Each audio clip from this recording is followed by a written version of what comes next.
Sushant Singh Rajput case में तूफान लाने की जरूरत है, ये बात डॉक्टर स्वामी ने कही है। किस तरह का तूफान वो लाना चाहते हैं और किस तूफान का वो जिक्र कर रहे थे, मैं हिना कुमावत आपको फिल्म इंडो पर बताऊंगी।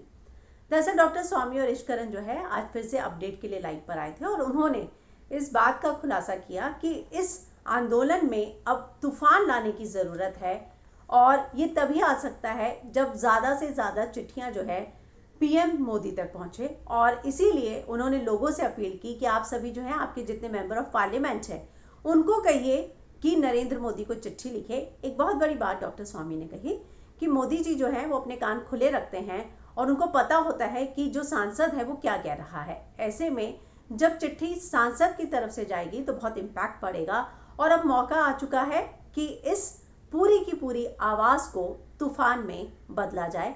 और इसीलिए उन्होंने सबसे अपील की। उन्होंने ये भी कहा कि मेरे हैंडल पर जो मैंने चिट्ठी डाली है, चाहिए तो उसी में थोड़ा फेरबदल करके, उनके शब्दों का इस्तेमाल करके, किसी और अन्य भाषा में कन्वर्ट करके, ट्रांसलेट करके भी उस चिट्ठी को भेजा जा सकता है। तो ये बहुत ज़रूरी है कि अगर आप सभी न्याय चाहते हैं तो आप अपने सांसद को कहिए, क्योंकि उन्हीं की वजह से सरकार है, उन्हीं की वजह से वोट आप लोगों की वजह से मिलते हैं, वो आप लोगों के लिए है।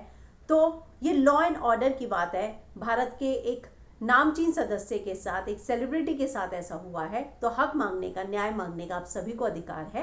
और इसी बात को लेकर उन्होंने आज ये बात कही कि अब समय आ गया है कि इस पूरे केस में जो है तूफान लाया जाए और जो है सभी को कहा जाए कि अब आप लोग भी मोदी को, पीएम को चिट्ठी लिखे। उनका ये कहना है कि जब इस तरह से आंदोलन, जन आंदोलन उभर कर आता है, तब जो है कोई भी उसको मना नहीं कर सकता। तो अब इसको जन आंदोलन में तब्दील करने की जरूरत है, तूफान में तब्दील करने की जरूरत है। तो कुछ इस तरह से जो है उन्होंने अपने सभी फैंस से इस बात की अपील की है।